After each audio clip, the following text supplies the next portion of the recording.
This is Comic Geek Speak, episode 1790, Comic Talk.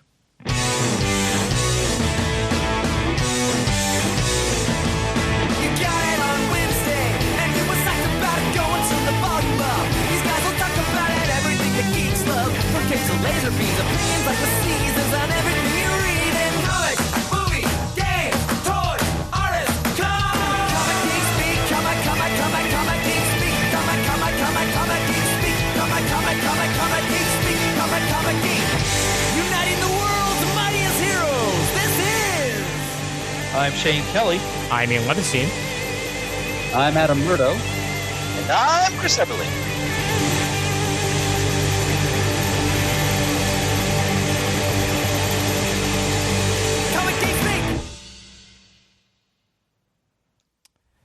The bosom of brotherhood on a windy, storm-swept night.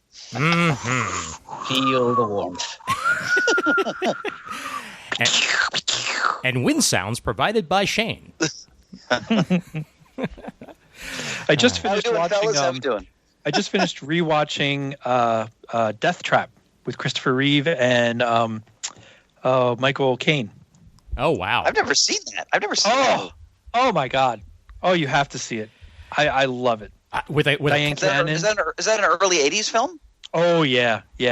I mean, it's not the greatest movie in the world, but I love it. Yeah, but I love it. I love Michael Caine and everything because he's in everything. Oh, so that's him and Christopher Reeve. They're so good. Put on my list. Yep. Yeah, I put it up there with Christopher Reeve, Somewhere in Time, also because I love that one too. I've not seen either one of these films, even though I know that I've never watched them. All right. I got to address put them on the list. Yeah. Doc Brown and Alfred together for the first time. Yeah. Unfortunately, not unfortunately, but in some ways you could do that with almost every single actor in Hollywood now, because I feel like every single actor in Hollywood has been in some sort of sci-fi or comic book movie. Yeah, and I said all that because there's a lot of storms and thunder and lightning that goes on throughout that story. Mm-hmm. Yep. And the day we record this, it is a rainy day, both in PA and New York. Beautiful. Yep, beautiful. New Jersey too, the trifecta. Nice. Oh yeah, I forgot. I keep forgetting, Merge. You're not back in PA until next week. Not just yet, but close. Yep. Close. And it is about time, because I just spent a very long, dreary, drippy, depressing day in the Christmas shop here in Stone Harbor with only one sale, a $4 pack of napkins to show for it. So Oh, wow. It's about time. Yeah, it's time to go. Oh boy. Yep. Yep. Weekdays are no longer profitable. Time to head home and get the flagship store ready for the Christmas season. Mm-hmm. Heck yeah. Well, it is comic talk time here in Comic Geek Speak land, and that means sponsorship. And yes, for the first time in a long time, that is indeed what it means. And we are just as pleased as punch to announce, for those of you who haven't heard our recent Blade movie review, where we announced it the first time, but to announce for the second time, a promotional arrangement that we've reached with our good friends at the Collection Drawer Company. As a company who is practically a sister organization to Comic Geek Speak, inasmuch as both they and our podcast began operations in the same year, 2005. And both the Collection Drawer Company and we are celebrating 15th anniversaries simultaneously here. And we've been singing the praises of the Collection Drawer Company for almost that entire time, and particularly the praises of their number one product, the Drawer Box Comic Storage Solution System, which are... It's a variation on the classic comic book storage long box, except the comics inside are accessible not through a lift-off lid on the top, but from a pull-out drawer in the front. What that means is you can stack drawer boxes as high as you want, as high as 6 high before you compromise structural integrity of the stack, and you don't have to disassemble that stack to get to the comics on the bottom, because you can just pull the drawer out of the front of that bottom box and access the comics there as easily as you could as if it were on the top of the stack. It's just it's a wonderful space-saving solution, and it improves accessibility for your comics. And the folks at the Collection Drawer Company have provided a variety of different sizes and shapes of this product, including some that are adequate for magazines and others that are adequate for LP records and so forth. So it's not just comics that these drawer boxes can help you to store. And they've been tinkering with the basic design over the past 15 years so that now their structural integrity is enhanced. They can practically withstand blows from sledgehammers. We have testimony from our friend Bill Hughes on our Facebook group that his drawer boxes helped to preserve some of his collection from flood damage in his basement not too long ago. Apparently, the drawer boxes on the bottom of the stack were strong enough that even once they got completely saturated with water, they did not collapse and condemn the topmost boxes to the briny deep below. So that's that's a well-engineered product that they're selling at the Collection Drawer Company. Mm-hmm. Plus, they've also got accessories like the box sort upright dividers and the box locks box anchors, which help to stabilize your stacks of drawer boxes, tying them together, keeping even the top units from tipping over when opened, and making the whole thing more secure. And as a thank you from the Collection Drawer Company to Comic Geek Speak and its loyal listeners, that's you folks, for all the support that you've given them over the 15 years they've been in business, they want to celebrate their anniversary by offering you, the CGS listeners, within the continental United States, sorry, Alaska, Hawaii, and beyond, a special offer. Starting right now through Wednesday, November 18th, 2020, CGS listeners can get $10 off shipping on each, mind you, each 5-pack case of comic-sized drawer boxes or 4-pack case of larger magazine drawer boxes they order. Even better, the volume discount that they offer of $1 off per drawer box for every 25 you buy, or $2 off each drawer box for every 50 you buy, also applies. So if you were to buy, say, 5 5-packs of standard comic drawer boxes, that's a total of 25 individual drawer boxes, the Collection Drawer Company will take $25 off the base cost of the drawer boxes, and they'll take $50 off the cost of shipping. That's $10 per 5-piece case. So it's a great opportunity to stock up in case your collection is getting out of hand and you need a lot of extra drawer boxes to handle it all. Or maybe if you've never had drawer boxes before and you'd like to rehouse your entire collection, this is a great time to do it. All you have to do to take advantage of this is to go to the Collection Drawer Company's website at collectiondrawer.com. And when you place your drawer box order, be sure to type the magic words, Happy Anniversary from CGS, in the comments box as you place the order. Now, you won't see the $10 shipping discount right away, but the company will take that discount off when your charge is processed, and they'll send you a confirmation when the order is ready to ship. So once again, happy 15th anniversary to the Collection Drawer Company. Go to collectiondrawer.com, order yourself some drawer boxes. You'll be glad you did. And don't forget to type that phrase that pays, Happy Anniversary from CGS, in the comment line when you do. I love a good phrase that pays. Murd, the fact that I'm on a podcast where I can look forward to words like briny being used just fills my heart with song. Oh, we've got something special here, Chris. We really do. Mm-hmm. Fantastic. Alrighty, and now that the sponsorship is out of the way, let's talk some comics, shall we? Well, yeah, see? Yeah. First of all, and you were in our early discussion, we were at the outset of the show. We were talking about actors. A lot of actors now are appearing in comic films. Mm-hmm. So I'm doubly excited that, for me, one of the best actors working in film right now apparently is going to be Moon Knight. Yes. Not to mention he's already tied to the Ex Machina. That is true, yes. And it's not 100% yet, so I want to make that perfectly clear. I mean, yeah, originally it was 100%, and then pretty much every website walked that back a little bit, saying that he was in negotiations.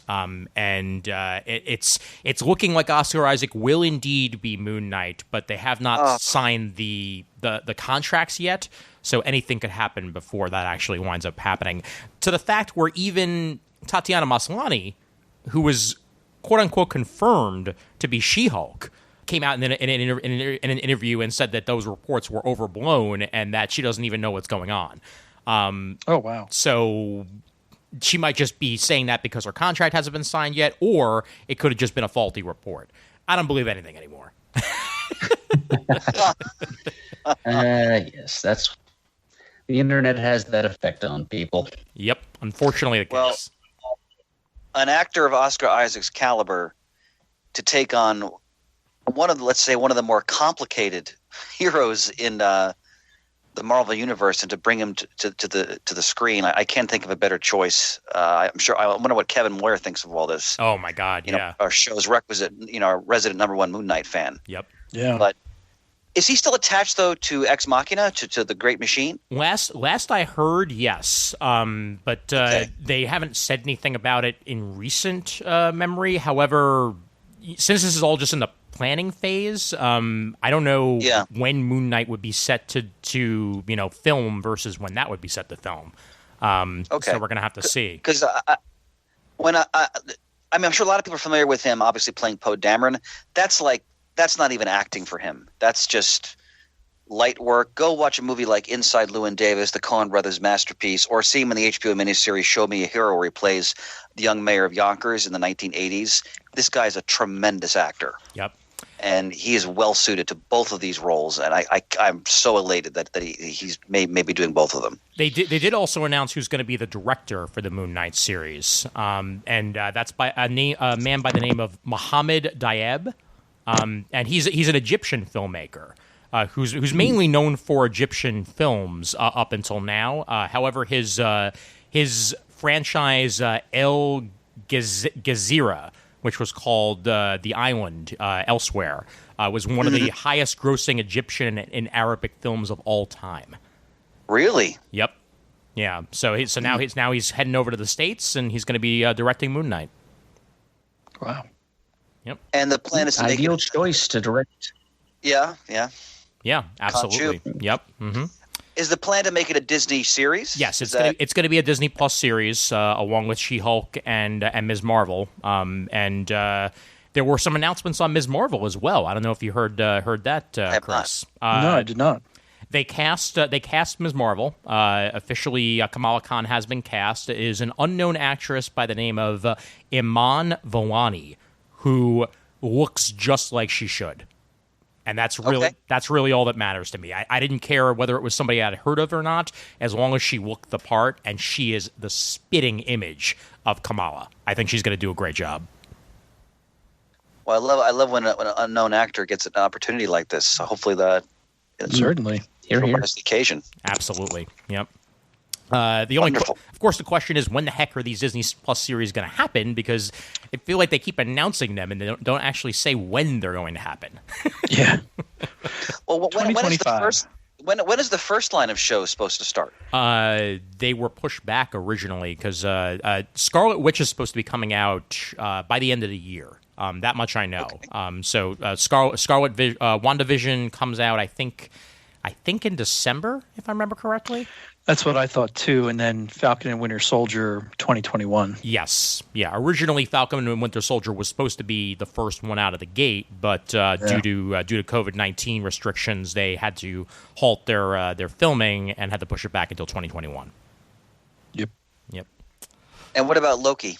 Loki is going to happen eventually. Okay. They're a very nebulous TBD on that one. I think that was, again, originally supposed to be slated for early 2021, and they've gone radio silent on it. It's not that it's not happening. It's just in the wind somewhere, going to happen eventually. And this is how out of it I am. Isn't Mandalorian coming back very soon? Tomorrow. Yep. Okay. Well, midnight tonight. Yep. Yep. All right. As we record this, we are one day away from The Mandalorian. Yep. Yep. Mm-hmm. And Just went through the whole first series over the last week. Oh, nice. Get ready. Yeah. We'll definitely be discussing that on our next comic talk because I cannot Absolutely. wait. Yep. And if you have not watched the making of the Mandalorian series, I actually forget what it's called on Disney Plus, but it is absolutely fabulous to watch. If you have any marginal interest in how things are made, it's a fantastic series. It's high praise from you, my friend. The one where the episode where they talk about the I forget what they call it, the hub maybe or something. Yeah. It's the stage that they film it on. It is amazing what they can do. Just absolutely amazing. And they talk about it in the show. There's nothing proprietary about it. They just put some technologies together and anybody can do it. And I suspect people will start doing it. It's really phenomenal if you watch it. You watch The Mandalorian and then you watch this making of series. it blows your mind what they do. Yep. To me, it does. Yeah. To answer your initial question, Chris, Yes. they finished filming The Mandalorian 5 days before lockdown. Oh, okay. Because I was wondering when they actually. Oh wow. The Force was with them. Yes. Yeah. Exactly. Yeah. So they're very lucky that happened when it did. And the other thing, going back to Oscar Isaac for a minute, Chris, I didn't even realize this until I just looked at it now. He's technically playing 2 Marvel characters right now because I completely forgot that he's the voice of Spider-Man 2099. Okay. I don't know if I knew that. In that final scene in Into the Spider-Verse, when Miggy shows up, he's voiced by Oscar Isaac. Well, he was also Apocalypse, but that we're gonna sidestep that. Yeah. That film was dreadful. Oh, it was horrible. Yeah, we can also count the amount of people that have been in Fox properties that have then wound up being in Marvel Cinematic Universe properties. Yeah, that's true. That's true. It's like Captain America was once the Human Torch, so go figure. Well, what I'm really excited about with Moon Knight, and hopefully the writing and the directing is deft enough because, the character has the fragmented psyche and the supernatural component, and there's a lot going on there. So I'm really keen to see how they're going to address that because it could be easily blundered. And plus, there's so many different sort of versions of Moon Knight in his comic history. Yes. As well. So I'm interested to see how they kind of reconcile all that. But yeah. And even though Oscar Isaac is not, I was going to say, even though Oscar Isaac is not Jewish, I think as long as they address the Judaism and they actually make the character Jewish, and I'm perfectly okay with that. I mean, there's tons of actors, including the most Jewish show on TV right now, The Marvelous Ms. Maisel. Maisel is not played by a Jew. So that says enough right there that as long as you capture the spirit of it and you actually are respectful to the source material and don't throw out his Judaism in the process, then I'll be perfectly okay with that. I totally forgot that he was Jewish. Yeah, because I haven't read Moon Knight in quite some time. Yep. Yeah. It comes up in certain versions of the character. Okay. But he is definitely one of the Jews of the Marvel Universe. All right. Yep. Excellent. Interested to see also how they adapt the costume in live action. Yeah. Clearly, it has to be silver. Or white. But that'll be interesting too, because if you go back to his original appearance in Werewolf by Night, and then in the '80s, I mean, I don't know how well that costume will transfer. Yeah. But I'm excited. Yep. That's great. Absolutely. Yep. Meanwhile, who here got to watch the first 2 episodes of Star Trek Discovery? I've watched the first 3. Ah, nice. Nice. I haven't watched the third one yet. I have not, because I have not succumbed to the CBS All Access app. Got it.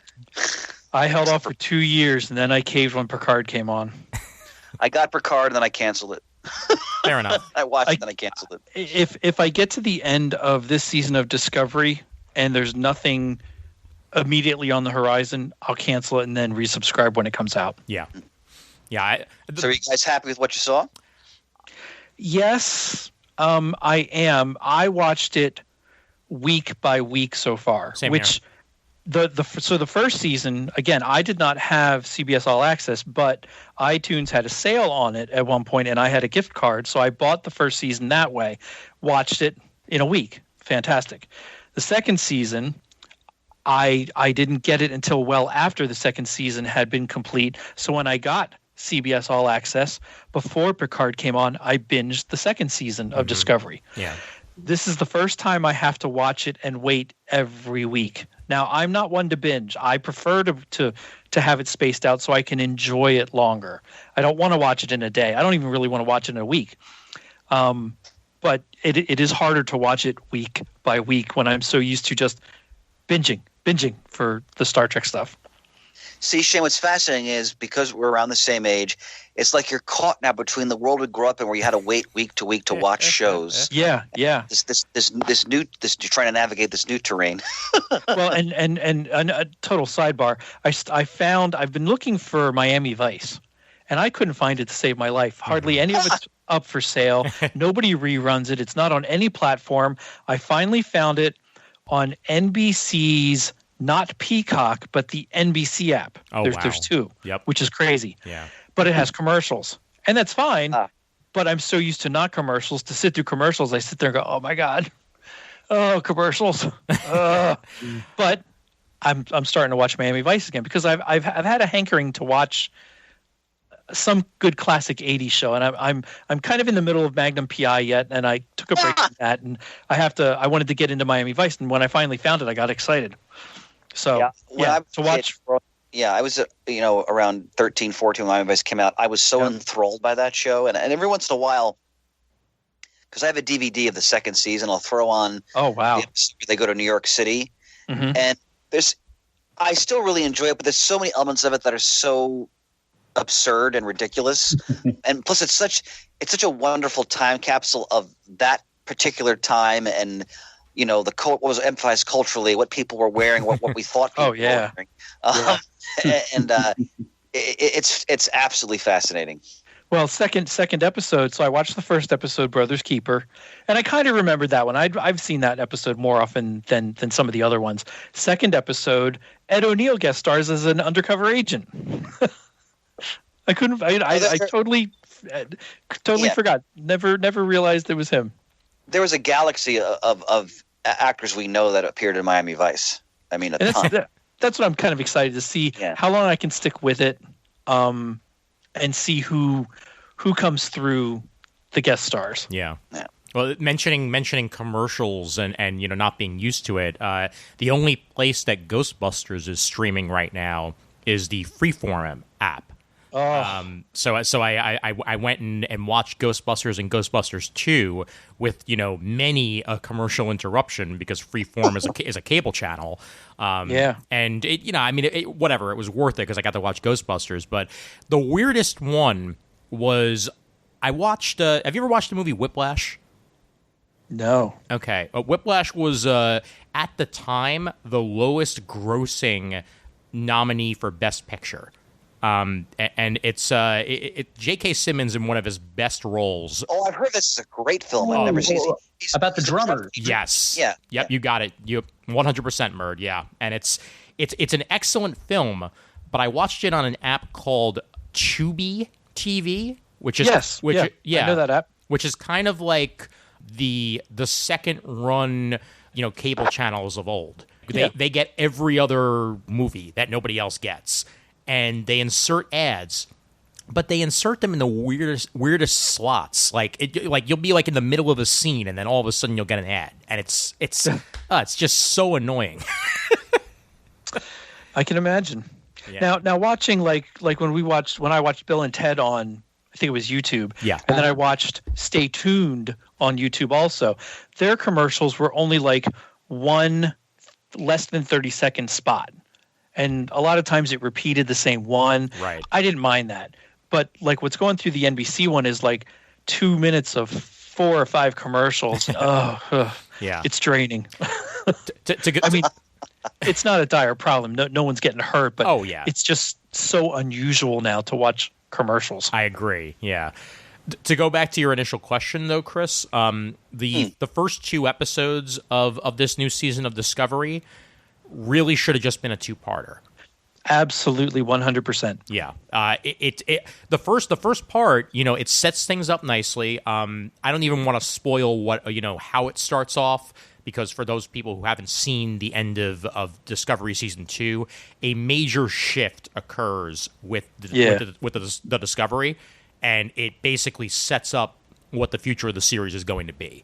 And I'm not going to spoil that for anybody who wants to be left surprised, but just with the scenario that they set up, you get to see what happens to Burnham, the main character, and then you get to see what happens to the Discovery in the second episode, and that's what left me wanting is having to wait another week to find out what happened to the Discovery.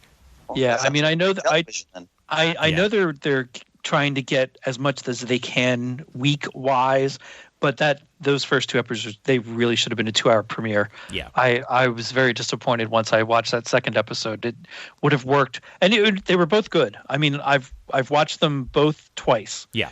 It would have worked so much better if they were just a 2-hour premiere. My other main problem with the at least the premiere, less so with the second episode, but the premiere doesn't feel as Star Trek to me. It's kind of closer to Star Wars in the way that it plays out. And it, again, I'd have to reveal what happened at the end of season 2 to understand why things have changed as much as they have, but it's a bit of a jarring shift. And while they have successfully put Discovery in its bubble, and now they're allowed to do whatever they want without having to be stuck with the time period that the thing was set in the first place, because obviously you can't change a lot. Now things have changed a little bit. So here's my question, and if it would reveal too much, you need to feel free not to answer it. But how have they explained the way the crew looks and everything when they're going to go into the Kirk era after them? Well, they do make reference to the technology, and there are reasons given for it. And I think that they work well enough in the confines of the story. Yeah. Do I think it was superfluous and they could have just had more classic uniforms to begin with? Yes. Yeah. And I can totally because we kind of did it with Enterprise. Now I of people I know, I'm one of the few people that liked Enterprise. Mm-hmm. I could forgive the way certain things looked better than they do in the old show because it's just the way it is. You're making a prequel show in a time when technology is better. Some things are going to look better. There's just no way around it. And they do that even with what some of the secondary characters and secondary things you see in the second season of Discovery. They look 100,000 times better than they did in the classic series in the 60s. But you just have to go with it because there's no way to go all the way backward, which would make sense. I mean, you could, but I think it works much better doing it this way. And they do a great job in some ways of being reverent to very specific things that happened in the original series, Sure, yeah. which I loved. Right. There's some of my favorite parts of season 2. Oh, definitely. Yeah. One episode in particular, I've listened and watched and listened to that over and over because I think they do such a great job of blending it. It's so much fun. Well, now you got me titillated, so I'm gonna have to break it eventually. And I mean, watch the series. if you've never watched the first season is off the hook, absolutely fantastic to me. The twists and turns that happen in that first season, I love. Some of it is a little convenient, but I love the story. And knowing you like I do for your love of Star Trek, you will love it too. Right. All right. The second season gets away from some of the craziness of the first season and brings in some things that I was a little bit hesitant of, but they do such a great job. And the people they get to play these other roles, these new cast members. Yeah. I just love it. I just absolutely love it. I'm not even going to shy away from spoiling season 2 because I feel like enough people know what happened in it that Pike becomes the captain of the Discovery in season 2. Wow. So we get original Star Trek pre-Kirk era going with the Discovery in season 2. What's his name? Anson. What is his name? Anson. Yeah, the guy who played Black Bolt in the Inhumans series. I wanted to say Anson Williams. I'm like, no, that's possible. God, I forgot the Inhumans series happened. Yeah. Is it Anson Mount? Is that it? Anson Mount. That's his name. Anson Mount. Yeah, and he does a superb job playing Pike. Oh yeah. And then Rebecca Romaine plays number 1. Oh, does she look fantastic? And she is perfect. And I don't mean that in a sexual way. That's not what I mean. I mean she looks perfect to the role. She does. Of that character from The Cage. No, that's not right. Well, yeah, that is right. But yes. I forget what the very first episode was really called. Yeah, it was The Cage. It was The Cage. The Menagerie was the 2-part. The Cage. Yeah. Yes. She looks spot on. They could not have cast any better to me. Yeah. Yeah, and really just like my main problem with the show is that from the first season and especially in the second season, they have the tendency of to make a Lego movie reference. Their main character, Michael Burnham, is the special.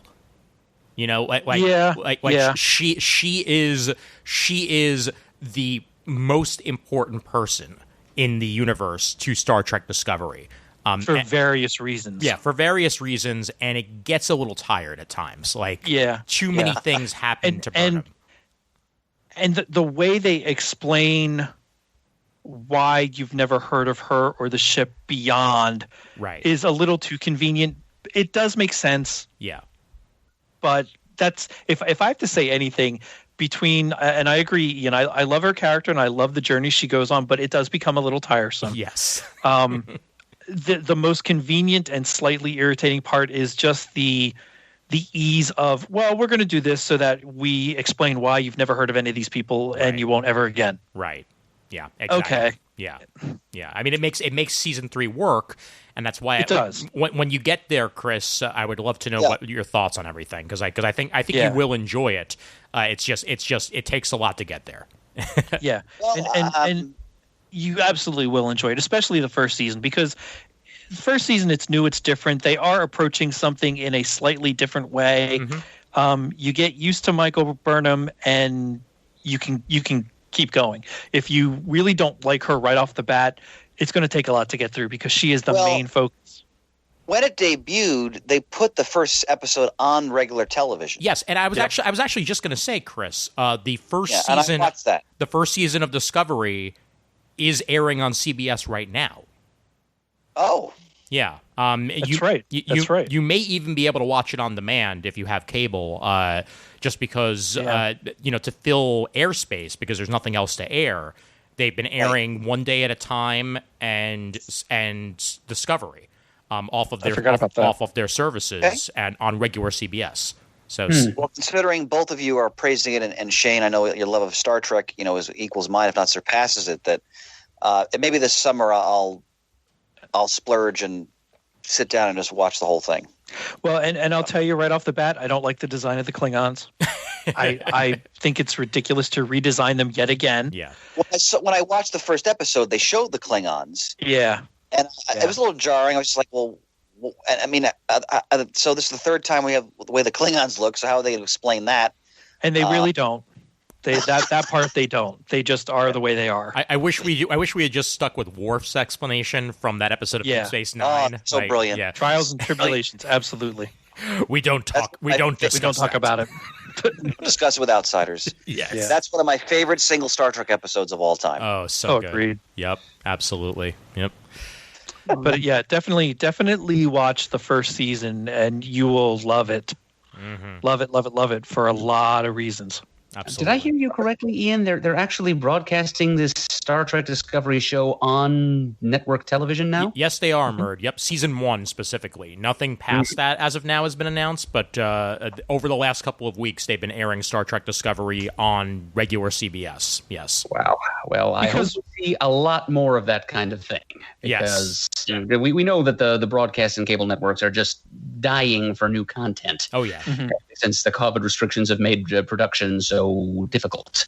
So it just stands to reason that they dip into their reserves of streaming first programming and put it on the air. We've seen that's actually happening on the CW right now. I'm able to watch the first and only season of Swamp Thing because they're showing it on Tuesday nights on the CW. Mm-hmm. Sure. And so it would be nice if they did that with The Mandalorian somewhere so that I could see that before everybody starts talking about the second season that I won't be able to see. Yeah. I think you're going to have a hard time with Disney doing that. But the other channels seem to be a little bit more forgiving with that. But I think Disney will not do that anytime soon. Yeah. Oh, they've got Freeform. They've got Disney XD. They've got a lot of cable and they've got ABC too. Oh, they do. They do, but I just think they're selfish. Well, and speaking of Disney and streaming, they actually just announced that their next Pixar movie that was initially set to go to theaters is going directly to Disney Plus.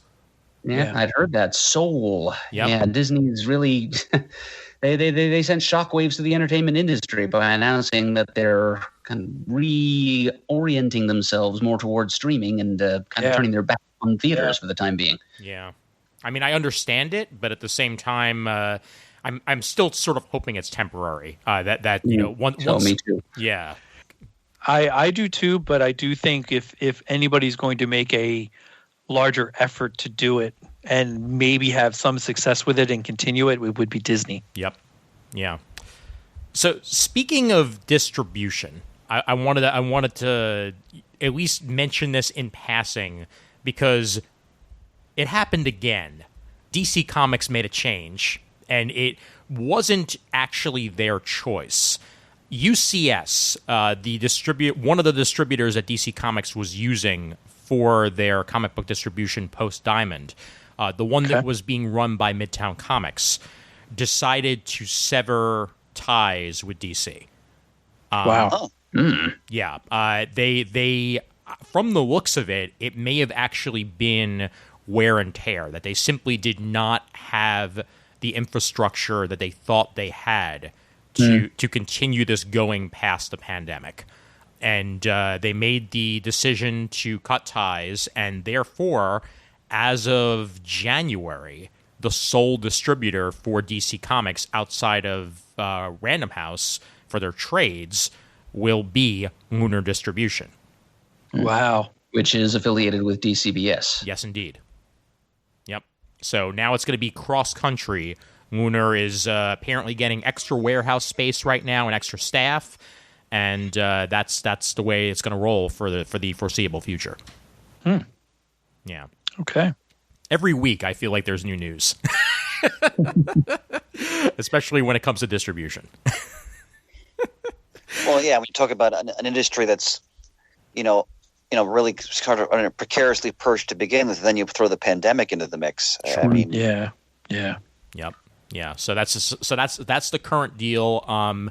Right now, comic shops are scrambling because obviously those who were working with UCS have to essentially close out their accounts and make sure that their orders are still going to go through as is, and then transition over to yet another distributor and talking to them. So it's again, Chris, we talk about it on the regular that that you're glad you're not in the business anymore. I'm glad you're not in the business anymore because this is very, very hard to keep track of.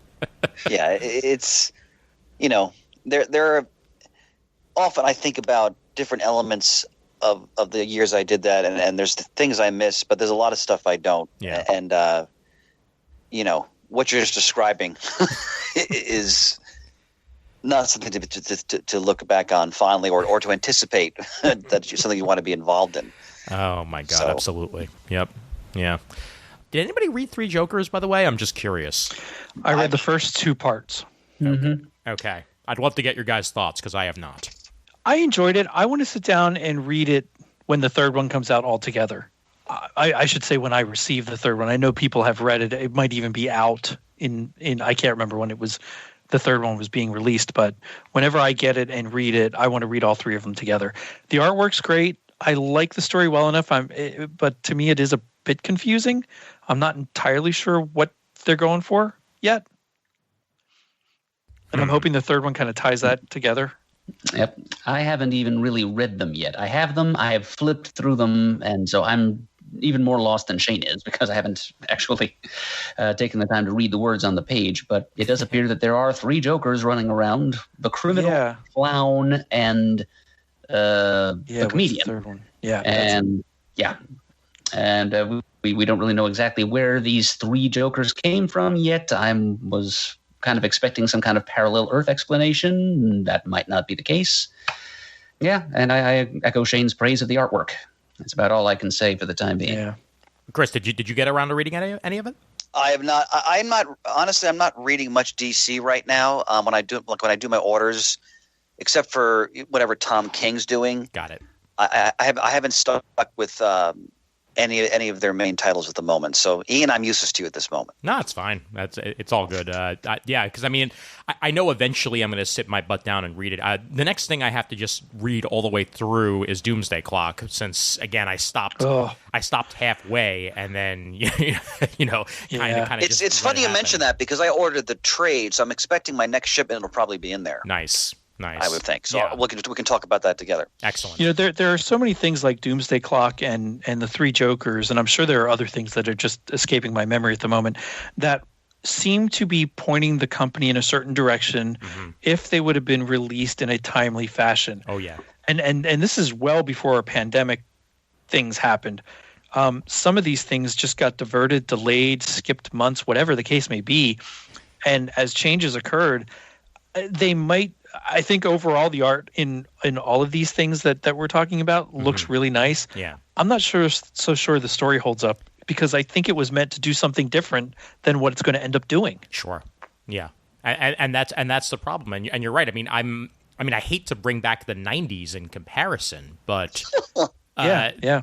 And it's not nearly to that extent, because it's not art or story second. It's when it comes to the delays. Because what happened over and over and over again in the Image era, you'd have this book that started out strong, and then due to either the writer or the artist being so late that they either stopped doing it entirely or lost the narrative, you wound up getting disjointed stories, or people just forgot about it. I mean, I really think Doomsday Clock was meant to launch a new direction in the DC universe and incorporate certain things and be a jumping on point for a lot of things. Right. I don't want to say a crisis, because it wasn't that level of an event, but I do think it was meant to do something, and it just didn't. And by the time it ended, where I think that story was going to get to the whatever 12th issue that it was, it didn't mesh up with the rest of the DC universe anymore. So it's just a story now to me. I don't know that it has a place other than a story to be told. Right. See, that's a shame, because I remember when that all that first came out. What was when Barry Allen returned? What was the name of that story? DC Rebirth, right? Rebirth, and you felt like they're moving towards something really significant. Yeah. And Shane, did you finish reading Doomsday Clock? I did, but I'll tell you what, it was so long in between some issues that I really, again, I have to sit down and reread that whole thing in one sitting to really get the weight of it and see. Yeah, that's why I stopped, because I said I'm going to wait for the trade on this, which I should be getting soon, so then we can talk about it. Yeah. And kind of at the same time you had Doomsday Clock going on. Isn't that when Death Metal was coming out, or whatever the first one was called? And that was kind of universe crisis kind of thing going on, and now you've got a sequel to that in the middle of it. It's all these things that seem to have this large overarching story that's supposed to push the universe in a certain direction, but they either take so long to get done, or leadership changes, and you can't ever get to where you're supposed to go. Oh, sure. Now I know it happens, shit happens, but it sure makes reading and keeping a continuity, and I love a multiverse continuity, as most of us do. Oh, yeah. That's not my problem. It's not that, now we're going to break and go with another universe. No, that's not it. It's disjointed storytelling that it takes so long to get these books completed that I don't think they end up doing what they were initially supposed to do. It might be a great story, but it for how it started and what it was supposed to do, and what it was supposed to affect, it has no effect now. And then with all the Death Metal stuff, you have all of these ancillary one-shots that I'm sure some of them are good, and I have some of them to read, but it seems like they're everywhere, and every book has one, and they really don't serve much of a purpose. May 25th, 2016. That is when DC Rebirth came out. Wow. Oh my God. Yeah, May 25th, 2016. And in that issue, we had the return of Wally West, which actually happened in the comics. We had them teasing the Legion of Superheroes, which didn't actually wind up getting followed up with until 3 years later. We didn't have we had the tease of the Watchmen stuff, and then Doomsday Clock started coming out two and a half years later. And then we had the tease of the Justice Society coming back, and that didn't even really wind up happening until Snyder's run of the Justice League this last year. Yeah.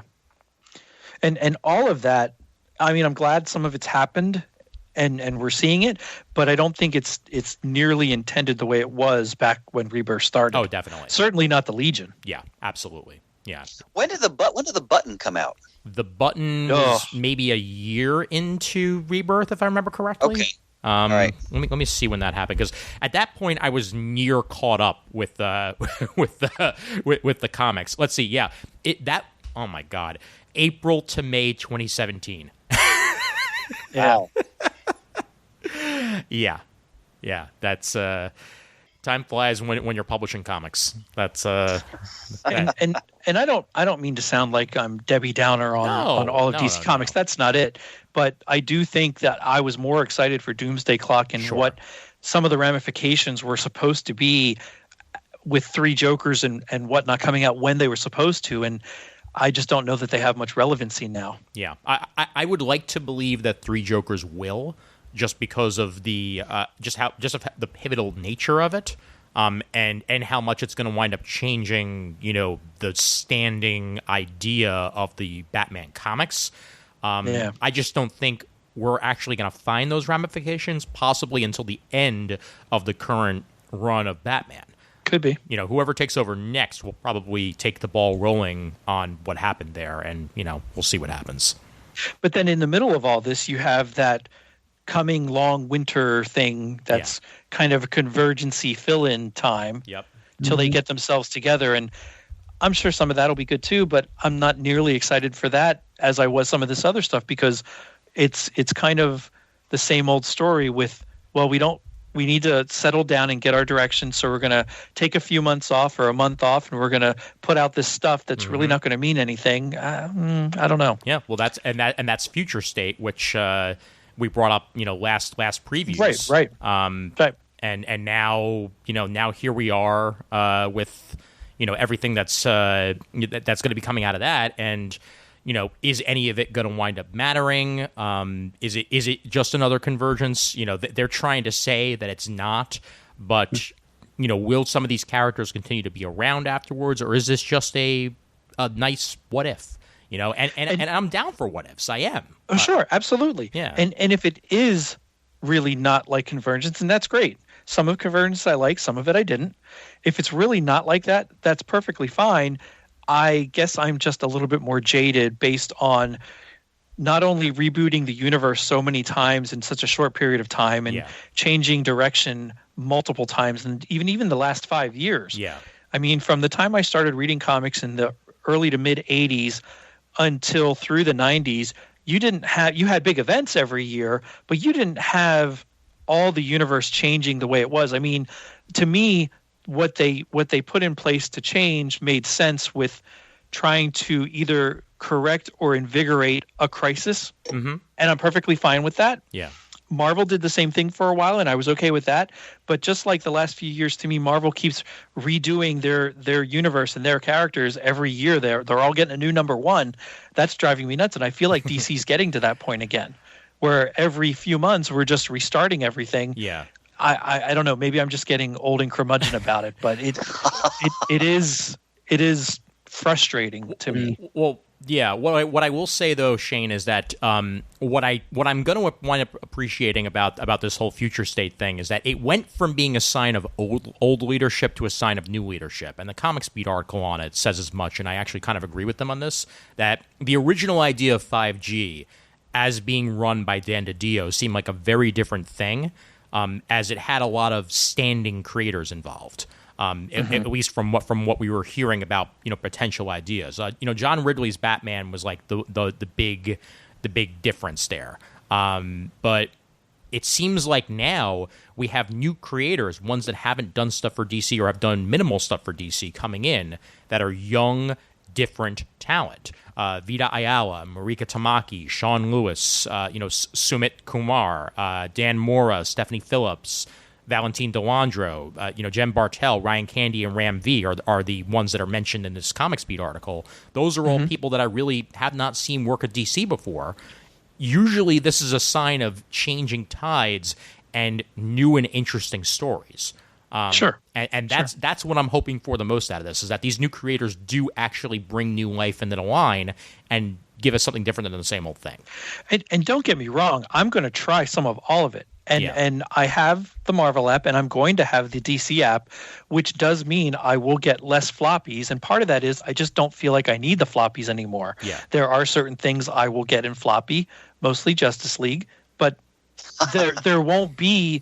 I won't go get the Flash, the Batman, the Aquaman. I am more willing to give any and all of it a try because it'll be up on the app in 6 months. Sure. And I'm usually 6 months behind to begin with. So I am excited to see some of this stuff come through, and I'm much more willing to try it because I'll have it to read on the app. Oh, yeah. And I'm okay with that. Yep. Also some gorgeous trade dress. I'll tell them that. For Future State, like, and DC tends to do a really good job with their trade dress. The trade dress for these Future State titles are amazing.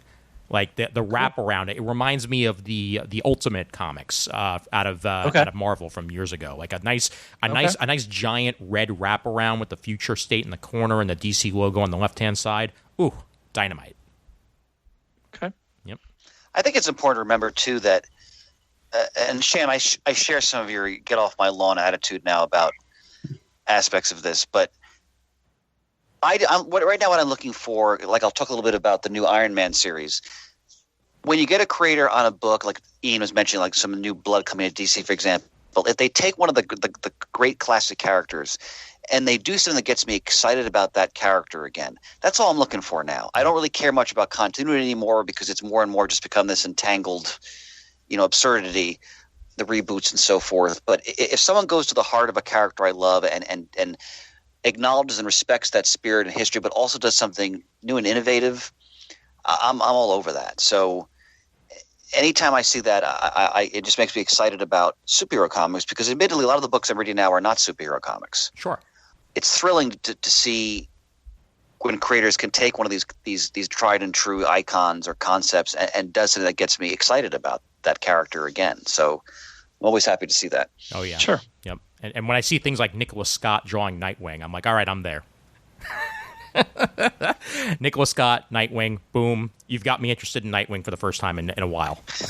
Well, and that's, I am looking forward to possibly reading some Nightwing again because I thought the whole Rick thing was terrible. Yes. I didn't even give it a try, and maybe that's my bad. Maybe there's good stories in there, but I just had absolutely no interest when he gets hit with a bullet and all of a sudden he's Rick for a while. That just made no sense to me. Yeah. Wait, did he have a change of identity because he had a bullet injury? Is that? Yeah. He had amnesia and adopted an alternate persona of Rick Grayson.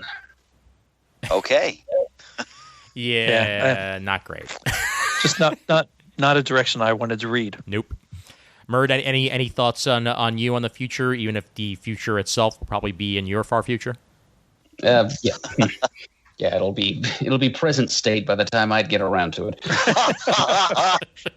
No, it doesn't sound very appealing, honestly. I mean, I liked the sound of the old 5G idea, and I hear what you're saying about the radical difference in core concept between the 5G thing under the DO and this future state thing that they're actually doing. Yeah. Because 5G had to do with past, present, and future. It was kind of it was a legacy idea, right, which is what DC has largely been about for several decades now.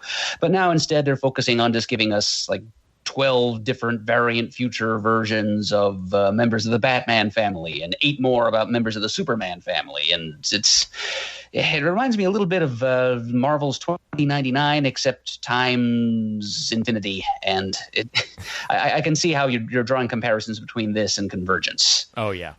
Yeah, because it's just kind of filler. And I don't know how this is going to connect to... I've already forgotten the name of the series that was supposed to be spinning directly out of the Dark Knight's death metal. The one that has like the Purple Gloves Batman and Commandy and a bunch of other... Yeah, what the heck was that called?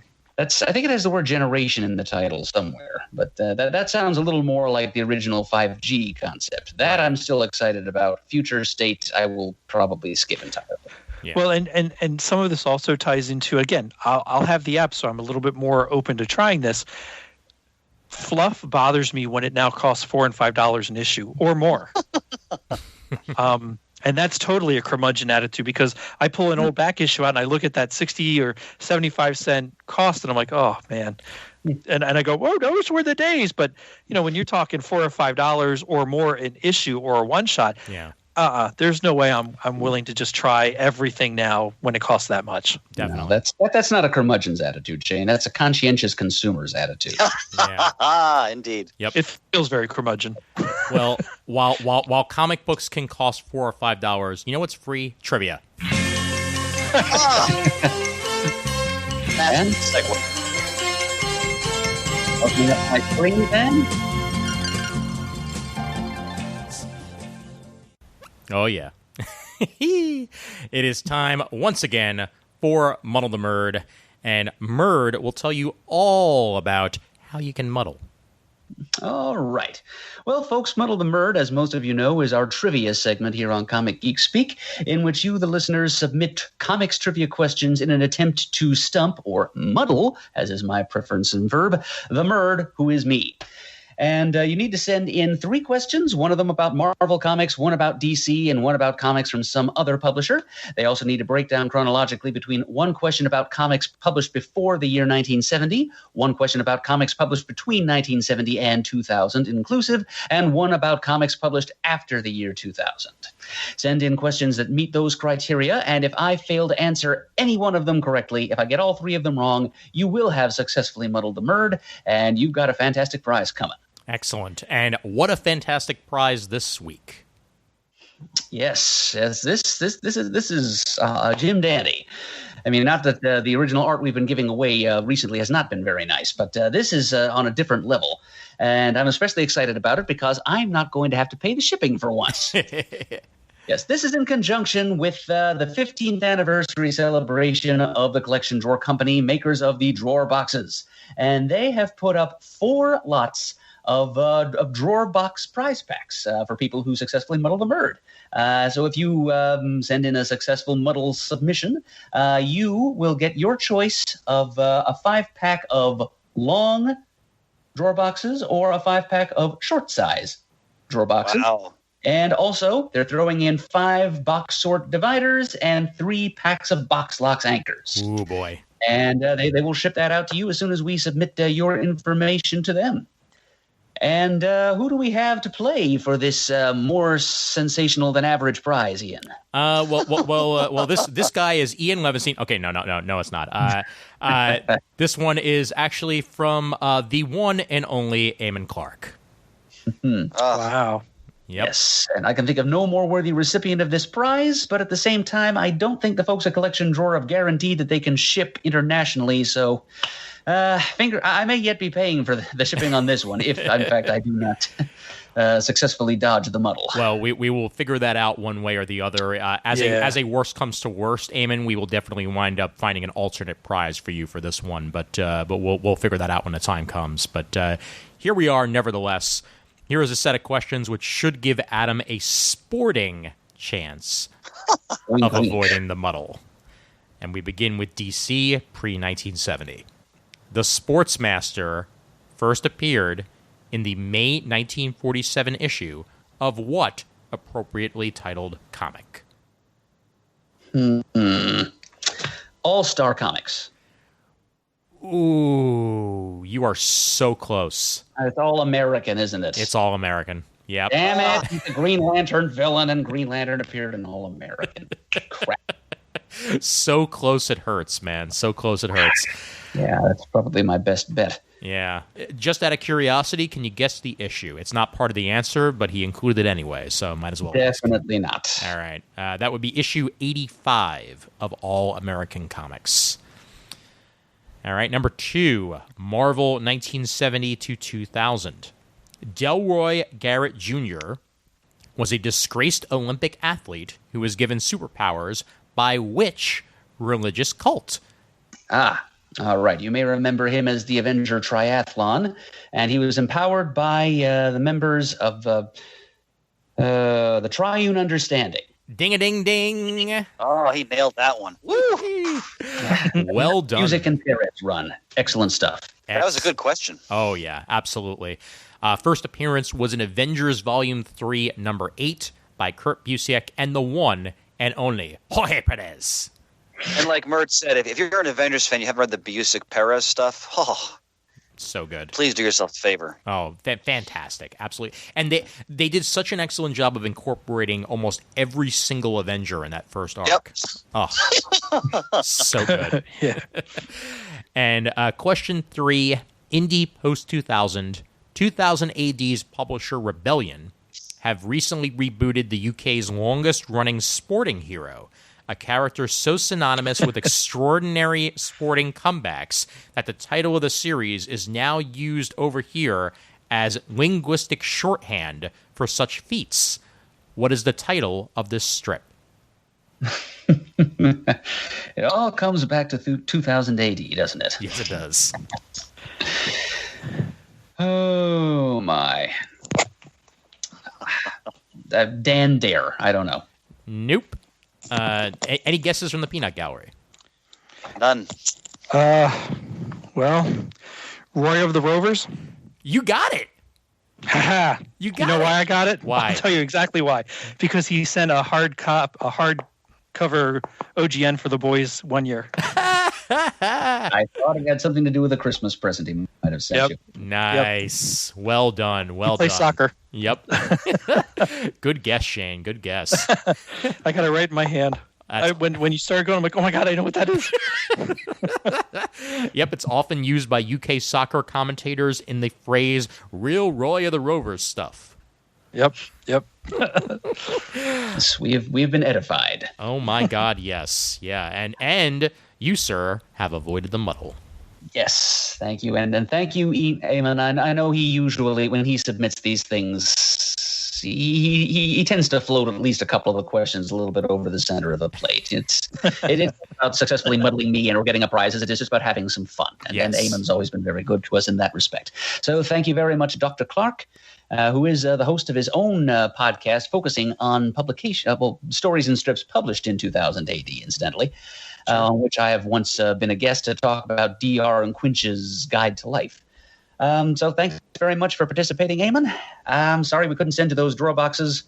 But those of you listening at home, now is your chance to participate here. There's 4 such prizes that we've been authorized to offer by the Collection Drawer Company, and we've only got 1 muddle submission in the queue right now. Mm-hmm. So if you've never tried Muddling the Murd before, or if you have and you'd like to take another stab at it, this is an excellent opportunity to do just that. So send in your groups of 3 questions to comicgeekspeak@gmail.com. Put Muddle the Murd in the subject line. Don't forget to include answers to your 3 questions. And if you successfully muddle me, we'll be in touch. Yep. I'll probably be posting on the supergroup as well that we're in need of submissions. So even those who are not regular listeners of the show may perhaps be able to get in on the fun. Yeah. Mm-hmm. And there's a couple of people in the supergroup who are thinking about ordering drawer boxes too. So yeah, I think that clarion call will be answered. Yes, indeed. Excellent. Yep. And we didn't mention it before. I'll just say it again. Try to stay within the parameters of the comic when making your questions. Don't go too far into the margins there. Like, don't ask questions like what color boots was Superman wearing in issue 45. It's got to be relevant to the comic itself in order to be a valid question. Yeah, and don't ask questions about house ads and letter columns and stuff like that. Please, story content only, please. Yes, indeed. Alrighty, excelente. I got a couple of shout outs if you guys don't mind. Fire away. Go ahead. All right, cool. Starting off with a longtime friend of the show and longtime listener of the show, by Bushy Tails. It's Lynn Workman. Again, longtime friend of the show, has been to many a Comic Geek Speak event, and also has been listening pretty much nonstop over the last couple of years. And he just started up his own podcast. So he's putting out the Drawing Funny and MSCA podcast over at drawingfunny.com. And it's all to promote the Mid-South Cartoonists Association and local creators in the Memphis area. And he had reached out to me to get some ideas on how to help get a podcast together. And I gave him whatever was on the top of my head, and he managed to get it going. So it's now available on iTunes and Spotify and all those other places you'll find, podcasts, or you can just go straight to the website at drawingfunny.com to check it out. over the last couple of years, every now and then when I come across something Batmanish that I either caught wind that Lynn hasn't found yet or that I think he may not have, I'll pick it up and send it out to him. Nice. Contribute to his Bat collection that he sometimes loans out to display. Very cool. It's cool. Yeah. Yeah, and he's a great friend of the show. He continues to post all the time in the super group, and I just want to make sure he gets that plug out there for everybody to check out his stuff. Absolutely. Yep. The other one was listener of the show, Evan David, actually sent me the first 2 issues of his comic book. And the comic is called Outed. It's available on Comixology right now. If you search for Outed on Comixology, you will find the first 2 issues there as well. They're only $1.99 a pop. Or you could go to his website, order a physical copy. That's evandavidproductions.com. Outed is about, and he swears he came out with this before Bendis started doing the latest stuff he's been doing with Superman, but it's about a Superman-esque character whose secret identity gets outed by his longtime villain, and what happens afterwards. And it's pretty well done, all things considered. Constructive criticism. The art could use a little bit more polish at times, and there's a couple of like misplaced word balloons and what have you. But that's par for the course on production that's being done by Evan. And I think that for an indie, it's actually a really strong story. And Brian Dawson is there on the pencils as well. And it's definitely worth giving a shot if you want something that's a little bit down to earth. Kind of reminds me writing style a little bit of what you'll find with Invincible, which, again, that's the highest praise I can give a comic, since Invincible is one of my favorites. But it has very much that familial feel to it, and very conversational. And I think that's what I appreciate the most out of the comic. His company, I think, is called Cube Comics officially on Comixology, at least distribution-wise. But, you can find Outed at his website, which, once again, is evandavidproductions.com, or right there on Comixology. And, first 2 issues are out, and I'd say it's definitely worth giving a shot. Oh, wonderful. Good luck. Cool. Yep. Yeah. Absolutely. Chris, did you do your homework? I did indeed, sir. Yes. You're referring to Daredevil Volume 1 by Zdarsky, correct? Yes, I did. I read it this past week. Excellent. I read the first 5. I didn't read the 6th, but that's what actually goes into the first trade anyway, so I figured that would be more than enough. And love to get your thoughts. Yeah, so I was really excited for this because I praised Chip Zdarsky as a writer on this program many times. And, of course, I've been a passionate fan of Daredevil since I was a kid. I mean, from Born Again through the Mark Waid Samney run, I read the book monthly. Nearly a lifelong love for the character. After Waid, and nothing against Charles Soule-Samar, I don't remember why I just didn't read the book. When I saw Zdarsky was writing, I kind of admire him so much as a writer. I was keen to try this out. I read the first trade. I have to be honest, I have mixed feelings about it. And let me clarify. I think it's excellent. I was engaged by the story. Art was dynamic. And it's good Daredevil. I think why I say I have mixed feelings, though, is I feel I've read this story before. Yeah, I was going to get there. In that they're addressing Matt Murdock's potential mental instability and how it may be affecting his ability to maintain his life as Daredevil and just his life in general. And I kind of feel like that's an area that's been really delved into quite a bit. Different writers, different takes. I mean, there's an interesting scene in this first arc where he almost has like Spider-Man almost does like an intervention with him. Yeah. Which I thought was really gripping and well done. Excellent. So again, I'm not poo-pooing this. I think it's well worth reading. I guess just as a longtime Daredevil fan, I was a little let down's the wrong word because I'm not let down. It's just, and maybe again going back to what Shane said, I've just been reading this stuff for so long now that I kind of felt like I've read this story before in some ways. Yeah, I'm right there with you, especially since I'd say the arc that I would compare it closest to is probably Bendis' stuff. Just because, Kingpin plays as much as he does into it, but not really in like a Frank Miller way. More in a Bendis-y way. Right now in the Marvel Universe, if you're unaware, Kingpin is currently the mayor of New York.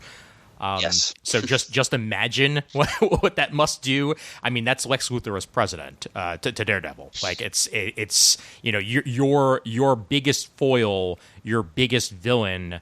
The Kingpin of frickin' crime is the head of New York. And you can only imagine. And we should mention that he excels in the role of mayor. Like he's that thin line between gangsterism and politicians, and he crosses it quite nicely. Oh, absolutely, yeah. And I mean, for the history of New York itself, I mean, as you just brought up, gangster wise, like that's the Boss Tweeds of the world. Like it's absolutely within the realm of New York City. And the New York City of the Marvel Universe, which is still a crime-ridden world of scum and villainy, it makes sense. I think I really like the did I or didn't I aspect of this plot. Just to go in, I agree. Yep. Yeah, which is easily the strongest stuff. The issue with the Punisher also I found exceptional. Not only in some ways does he put the Punisher in his place, but the fact that the Punisher is essentially, because the main plot of this story is that someone died and Daredevil is being blamed for it, and due to a common thug, basically. Yes, exactly. And Daredevil was in the type of mental state at the moment as he just recovered during Soul's run from being nearly killed in an accident. That he has to wonder whether or not it was him or whether he's being set up. And Punisher, at one point, gets Daredevil and is basically like, it's nice to see you as part of the team. Welcome to the team, Al. Which was really interesting stuff, and I very much enjoyed that issue a lot. Loved the Spider-Man scene that you mentioned in the issue after that. Yeah, it's good. It's just like you said, we've seen this sort of thing before, and I'm hoping that as the issues go forward, I'm gonna love it even more. And the other thing I enjoyed, and this is again why Zdarsky is such an outstanding writer, he explores a facet of Daredevil's powers when it comes to how he conducts combat, and how he knows just the right amount of force to use, where he doesn't actually permanently harm his adversaries. Yeah, it makes sense because of his senses and all that, but I don't recall it really kind of being explored in that way, because it's not tied into the fact of whether or not did I kill this guy, right? So like again, I enjoyed it. I'm going to read at least the next arc, and see where it goes. I just, and part of it could just be me being right there with Shane in the old man category, but to a degree, felt like I'd been down this road before. Well, I did also really enjoy the scenes with Detective Idris Elba, otherwise known as Detective Cold North. I think he's a great foil for Daredevil, and also his reaction to having to serve the Kingpin's interest is really interesting too. Yes. So. And I like how Zdarsky brings in religion, because obviously that's always a part of Daredevil's character. Yeah. And to touch on the art, Marco Cicchetto is the main artist of this first arc, and I think he comes back after the next arc. It is really striking stuff. Kind of reminds me a little bit of Olivier Coipel. Yeah, I agree with that. Yep. Yeah, and it's just it's solid superhero stuff. Like there's nothing wrong with this, and the pacing of the battle between the Daredevil and the Punisher is especially exceptional. Oh, 100%. Yep. That's a great sequence. Yep. Yeah. So yeah, I'm gonna hang in there as well. I'm gonna give it more. I might even read whatever's on there on Unlimited just to see how the story's going and whether it grabs me even more. Yep. All right, what else we got, fellas? I've been reading the second Old Guard volume. Did we talk about the Netflix movie from this past summer? I don't in think passing. so. I don't think we did. Which I watched and loved. Now, I'm a big fan, as many listeners know, of Greg Rucka's work. The Old Guard is a book that he and Leandro Fernandez did about a team of mercenaries who are essentially not immortal, but many of them have been alive for so long because they can die. They just don't know when and how. And in most cases, when they're injured or killed, they're just resurrected. And they just live through the ages. Their leader's been around for like 6,000 years, like to the point where she doesn't even have memory of many things that happened to her from centuries ago. And it's just how they live through the ages and how they try to sort of operate in the shadows as this unit. The first story arc was magnificent. I've praised it on the air. I think I even nominated for when Murd did his awards. And the Netflix movie, which I believe Rucka co-wrote or wrote. So just saying that should establish that it's worth seeing and it's good. Ian, could you check me on that? I think Rucka wrote the screenplay for the Netflix movie. Let me take a look. I think you might be right. So the Netflix movie was a fantastic adaptation of the original arc, the first volume. Yes. Charlize Theron did. Okay, yes, so there you go. I mean, whoever set that up had the sense to say, okay, you write it because they're your characters. And it was an excellent adaptation. Charlize Theron was superb in the leading role. She's a great actress, and she kicked ass in the role as well. And all the characters, like they even looked like who they're playing from the page. And the movie ends on a cliffhanger, so I'm assuming they're going to make another one. And as I'm reading the second volume, it's clear that the cliffhanger is based on the second volume. And this is gripping stuff. Rucka has some fun with history. And just the fact these characters they totally rely on each other because they can't have regular relationships outside of themselves because they won't die. And they really explore, kind of like with Highlander, like the notion of, you can't really love anybody because you eventually have to leave them behind and they die and you live. And so there's that aspect to it as well. And there's a story. The story revolves around another character who, you thought had died centuries ago and then resurfaces and the consequences of that. So this is a very exciting book. It's creator owned, and the creator wrote the screenplay to the movie adaptation, which I highly recommend on Netflix. You don't even have to read the book; like you'll get the whole thing just by watching the. I mean, you should read the book, but the Netflix adaptation is excellent. Okay, cool. So, yeah, really excited about that. I'll have to check that out. I've been meaning to watch the movie, but haven't gotten around to it yet. So I'll definitely add that to the queue. And speaking of Zdarsky, I gave a shot. His new Image book, Stillwater. Number 1. Here it is. Art by Ramon K. Perez. The art is superb. Has a real quality to it, very stylized. I love it. But this is, again, it's a non-superhero book. This guy who's kind of down on his luck. He has a hard time getting along with people. He loses his job. And he gets a strange message saying that he's inherited money from some relative. And he goes with his buddy to this town. And things start to go awry. And you start to realize that this is not a normal place. And I don't want to give away too much because the first issue, this is a great first issue. And that by the end of it, you're like, oh my God, where is this going? And, let's just say there's a supernatural element to the town. And outsiders are not necessarily welcome. And I'll stop with that. But Perez, Ramon K. Perez is a wonderful storyteller. The art in this is gripping. It's well paced, and man, Zdarsky, and this is his concept with the artist. So I'm really excited to continue with this. That's Stillwater, issue 1 from Image. And the last thing I wanted to mention before because I know Shane wanted to get in there as well. I gave a shot to issue 1 of the new Iron Man volume because it's Christopher Cantwell. Who was doing a wonderful job on the Doctor Doom series. And I've always loved Iron Man, but I haven't read the last couple. I don't know how many volumes there even are now. But the art is it Kafu? Yes.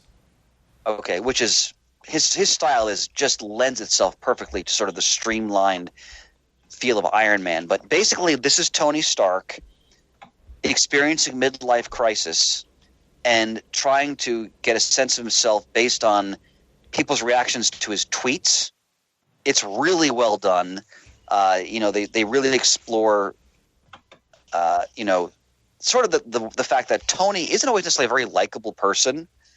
and that there's a lot of antipathetic aspects to his character, and he's trying to kind of get a sense of himself where he wants to go now, even right down to he buys the sports car, he takes out he sort of resurrects the classic Bronze Age Iron Man armor, which looks great. I mean, the art in this is superb. Nice. They even have a great sequence where they kind of return to the Ditko style, where they show how he puts on the armor and how it kind of folds up onto his body, but he has to do it by hand.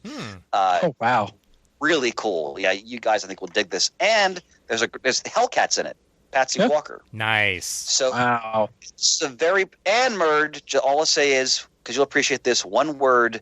Unicorn. Yep, I knew you were going to say that word. Actually, Milos Masaryk is in the house. I've actually got the first issue also, Chris.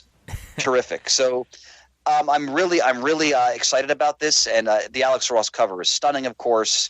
And I'm going to check out at least the next couple issues of this. So, again, it's all about certain writers, and I'm really enjoying what Cantwell is doing. Well, the good news is, Chris, is that I won't have to wait that much longer because Marvel Unlimited lowered their waiting time to 3 months.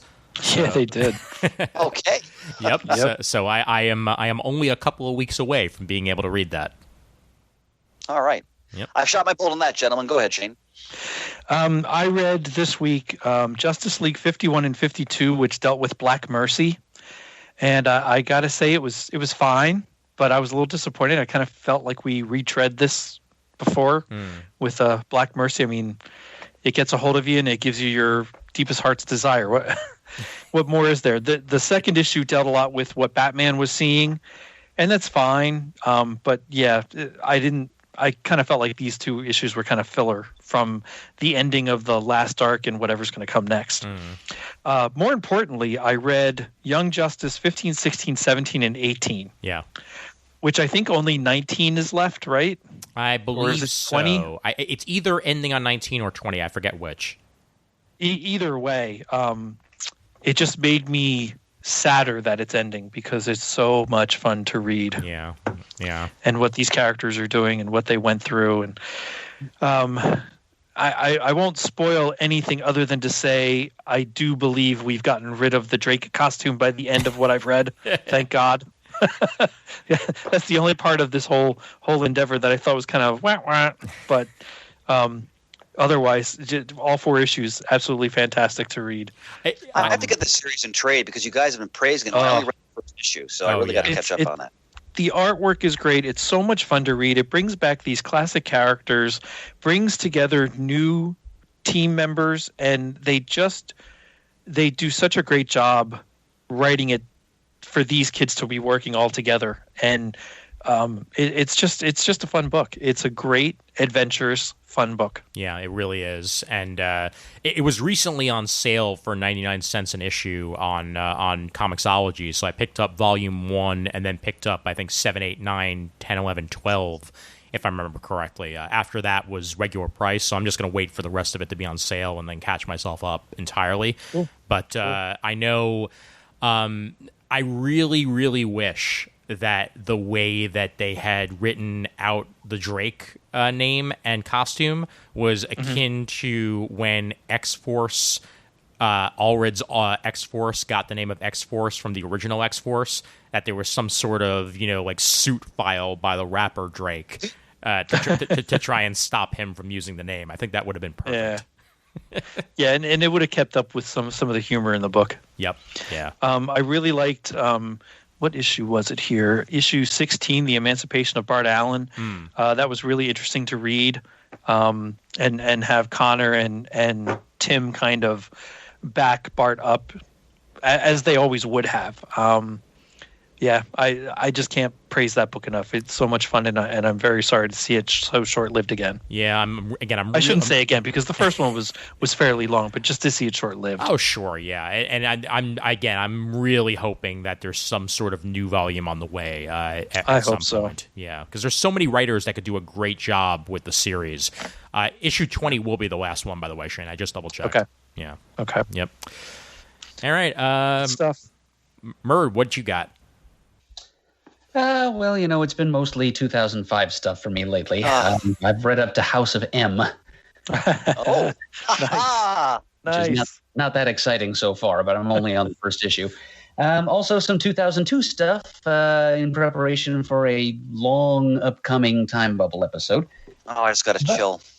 But along the way, I did find time to read a recently published original graphic novel, which I'll mention briefly here. That came out through First Second about 2 years ago. I ordered it earlier this year in a resolicit from previews. And it's called Is This Guy For Real? The Unbelievable Andy Kaufman. Oh, wow. Wow. Oh, how was that? It's pretty good, Chris. It's a biocomic by an independent cartoonist and wrestling fan named Box Brown, who's from Philly, and he's also responsible for that biographic novel about Andre the Giant a couple of years ago, which I know some of our listeners nominated in that. Oh, yeah, that's right. Awards. Mm-hmm. Yeah. So, and this is Box Brown taking on the sometimes beloved, often misunderstood figure of the 70s and 80s comedian Andy Kaufman. It's the story of a brilliant, odd man and his lifelong love of various types of performance, especially wrestling. And Box Brown, being a wrestling fan himself, he's clearly putting himself on the carpeted floor of Andy Kaufman's childhood home, watching wrestling on TV with him, and then just following him through the rest of his life's odyssey, and touching on a lot of the different things that Andy did and enjoyed. His fascination with Elvis, for example, his invention of the Tony Clifton character. There's a couple of quick references to Taxi. It doesn't go into that show in much depth. I mean, that's the main reason I ordered this, actually, because I figured it was the closest thing to a Taxi comic book I'd ever have a chance to buy. The movie Heart Beeps receives exactly one page, and that's the way it ought to be. But it mostly focuses on Andy's lifelong love of pro wrestling and how he managed to insinuate himself into it as an adult. How he developed a relationship with Jerry the King Lawler of the Memphis wrestling. Yes. The two of them fabricated a big rivalry. And into Pants, if you're listening, there are several scenes set on the Letterman show. Nice. So this is another comic book appearance by Dave. So it's a heartfelt story, simply, lovingly, and eccentrically told by some. You can sort of feel the love that Kaufman felt for the genre of wrestling and the construction of these villainous identities that his favorite heel wrestlers put on. And you can just tell that Box Brown shares Andy's love of it 100%. And so those of you out there who are fans of wrestling and comics about wrestling, this is something you should definitely pick up. If you're a fan of Andy Kaufman, sure, pick it up too. But only if you enjoyed what he was doing with the wrestling of women and the neck brace and the I'm from Hollywood and all of that. All right. Since you mention it, Murd, there's an excellent documentary. Jim Carrey, obviously, is known for playing, Andy Kaufman in the Man on the Moon movie. Yeah. I've actually never seen that. It's mentioned near the end of this thing. And yet apparently Box Brown talked to Andy Kaufman's brother, and Michael Kaufman had this to say: I think the movie portrayed Andy as kind of an idiot or a mean-spirited buffoon. My brother just wasn't like that. He was brilliant and kind. So having read that, I'm thinking maybe I shouldn't see Man in the Moon. I would have a slightly different opinion of the movie just because I've seen it a couple times, and I think they actually do a very good job with it. But then again, I'm not related to Andy, so obviously, there's going to be another issue with that. But there's a documentary on it's great. Netflix. I've seen it, Dan. It's excellent. Called Jim and Andy: The Great Beyond. Yep. Which goes into how much Jim Carrey got lost in the character of Andy Kaufman. And essentially became Andy Kaufman on set. And it's like it's a trip in the madness. It really is. Well, there's scenes where some of Kaufman's relatives come on the set. Yeah.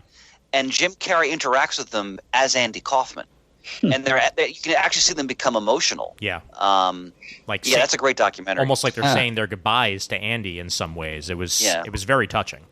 Well, that is, I must say, that is the right way to play Andy Kaufman, because that's the way he played the characters that he played. When he was on the set for Taxi, he refused to speak in any language or accent other than Latka's own obliquely Eastern European garble.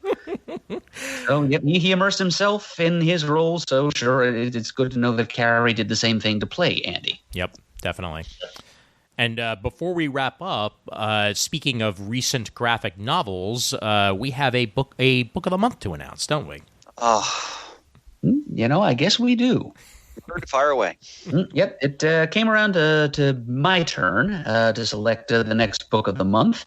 And it was also Marvel's turn to be the publisher of the next book of the month. So I cast about for a good Marvel title for us to examine in depth. And what came to me was a title we've already talked about in passing multiple times and extolled its virtues in somewhat vague terms. But now we're going to get down to the nitty-gritty of it, really get the gamma-radiated dirt of it underneath our fingernails. I'm talking about the first 2 volumes, the first 10 issues of Al Ewing and Joe Bennett's Immortal Hulk.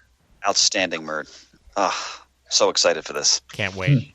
Yep, we will have a lot to say. Yep, and you can get the first 15 issues in the Immortal Hulk Omnibus that is currently available in trade paperback if you're looking to get it in hand. Or you can buy those first 2 volumes piecemeal, or you can read it on Comixology or Marvel Unlimited. There's 800 different ways you can read it. Coming down the pike, ladies and gentlemen, coming down the pike. Yep. All right. Anything else, or have we shot our bolt? I think we've shot our bolt. I'm good. Okay. Excellent. Well, thank you guys, as always, for the rollicking good time, and I am in good spirits. Absolutely. I'm glad to hear that, brother. Feelings mutual. Yep. And I know we've mentioned them a lot, but one more time, Murd, for our sponsor. Oh, yes, of course. Can't be overstated. As this episode of Comic Geek Speak was brought to you by our friends at the Collection Drawer Company. Go to collectiondrawer.com sometime before Wednesday, November 18th, 2020. Stock up on your drawer boxes, and if you type the magic phrase Happy Anniversary from CGS in the comment line when you do, you will save big time on shipping. Excellent. Shane, over to you. All right. Visit us at comicgeekspeak.com to send an email. The address is comicgeekspeak@gmail.com. To leave a voicemail, the number is 267-702-6642. Stop by thecomicforums.vanillacommunity.com. Let us know what you think of this episode and what your comic talk information is. Follow us on Twitter. Like us on Facebook. Thanks to everyone who contributes to the episodes. Please send in some more Muddle the Murd so we can try to muddle the Murd. And as always, we are uniting the world's mightiest heroes, one listener at a time. Oh, hey, you said Muddle the Murd, and clearly that's where my brain went. Let's try that again. Once per episode, that's the deal. Yes, it is. You got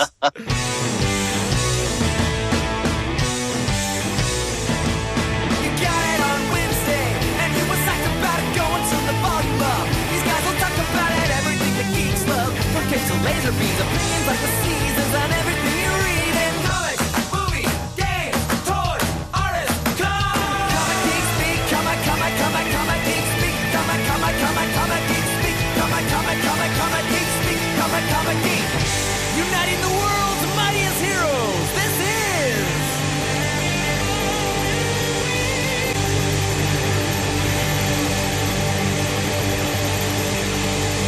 Comic Geek Speak! Yeehaw.